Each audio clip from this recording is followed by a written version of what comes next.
Fala pesado, beleza? Aqui é do canal Cálculo ao Quadrado. e sejam muito bem-vindos a mais um vídeo sobre esse universo quantitativo que tantos adoramos. Bom, como o primeiro conteúdo a ser estudado, que não necessariamente os professores vão te passar exatamente ele, mas com certeza você vai usar de forma direta. Eles são os conjuntos numéricos. Mas para que eles servem e por que eles existem? Bom, um conjunto numérico ele é criado pelos matemáticos com uma ideia de dividir os números de uma forma mais igual entre eles. Por exemplo, nós temos os conjuntos dos números naturais, que são aquele conjunto que, se você for na rua e perguntar para qualquer pessoa, ela saberá te responder. Pode ser que ela fique meio com dúvida, dependendo se você dizer conjunto dos números naturais, já que não é tão convencional ouvir ser chamados esses números por naturais. Mas se você depois explicar que são o 1, o 2, o 3, ela com certeza vai saber e com certeza sabe utilizá-los no dia a dia. Bom, esses números eles estão divididos dessa forma, mas por que eles estão divididos em 0, 1, 2, 3 nesse conjunto? Na antiguidade, eles não possuíam exatamente o nome do número exato para ser contado. Eles usavam o sistema de contagem de 1 para 1. O que é isso? É você pegar um objeto e comparar diretamente a outro objeto. A gente pode usar como exemplo, eu tenho um canetão e meu colega Victor, ele tem 2 canetão. Se a gente quer comparar quem tem mais, sem a necessidade de falar propriamente 1 ou 2, a gente pode pegar o meu canetão e comparar com o canetão que ele tem. Isso já dá que cada um tem um, sem precisar falar que cada um tem um, e pegar o dele e comparar com mais o meu. Só que eu não tenho outro para ser comparado. Então ele certamente tem mais canetões que eu. Esse sistema de contagem foi primeiramente visto em volta de 20 mil anos antes de Cristo, por um moço encontrado com vestígios de riscos que pareciam conter uma forma de contagem de alguma coisa, provavelmente ovelhas, porque na época era muito comum se contar a quantidade de ovelhas que o fazendeiro tinha, bois. Esse sistema de contagem 1 para 1 era tanto quanto útil na época. O problema é, se o fazendeiro tivesse 50 ovelhas e um outro tivesse 100 ovelhas, como é que vai contar 1 para 1? Ter forma de contar até tem, mas isso ia demorar muito. Então foi começado a pensar no jeito de representar essa quantidade em números, os números naturais, o 1, o 2, o 3 e o 4 e assim por diante. Com isso, ao longo do tempo, foi refinando-se essa ideia de números e criando as operações de adição e subtração, que são o que é feito até hoje.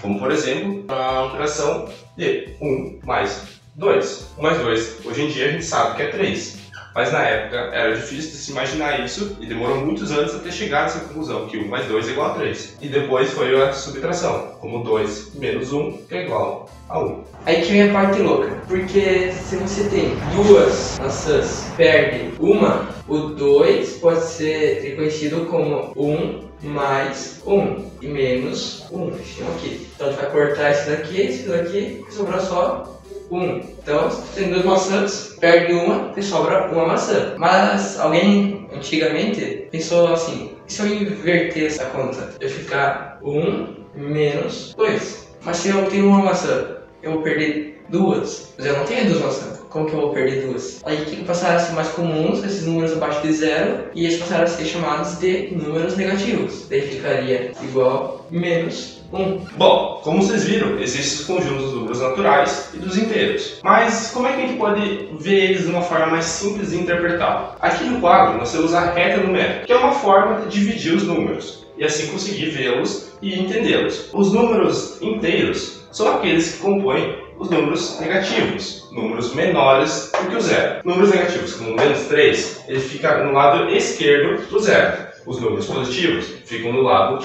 direito do zero.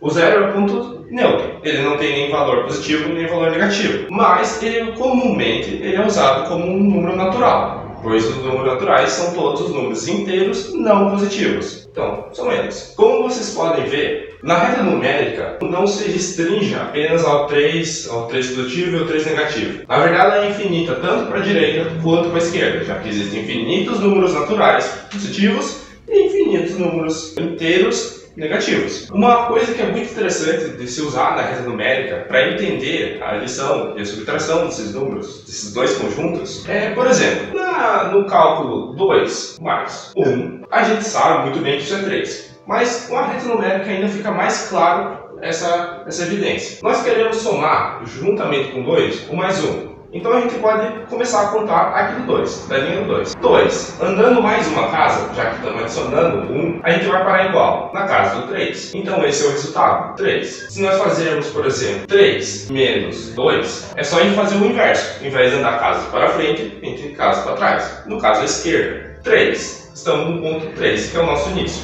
Menos 2 casas, 1, 2, dá na casa 1. Então o resultado é 1. E agora, uma coisa mais legal ainda, é para entender de onde surgem os negativos na história. Se nós fazermos o inverso desse daqui, colocando 2 menos 3 é igual, 2 menos 3, olhando assim fica estranho de entender quanto isso que dá, né? Já que é um número negativo. Então a gente pode simplesmente usar a reta numérica a nosso favor. Começando do 2 como nosso ponto de início, já que ele é o primeiro fator, a gente conta 3 casas para a esquerda, já que é uma subtração. 2, aqui, primeira casa, segunda casa, terceira casa. Terceira casa é o menos 1. Então, 2 menos 3 é menos 1. Assim fica muito mais claro e fácil de entender os números negativos. Ainda temos mais uma informaçãozinha sobre a reta numérica, que é um pouco controversa quando a gente pensa. Quando nós dizemos qual é o número positivo maior, se é 1 ou 3, é fácil dizer que é o 3, porque a gente precisa de 3 uns para dar o 3, quando a gente for somar 1 mais 1 mais 1 dá 3. Mas agora, se eu pedir qual é o número maior dos negativos, você provavelmente vai falar que entre o menos 1 e o menos 3, o maior é o menos 3.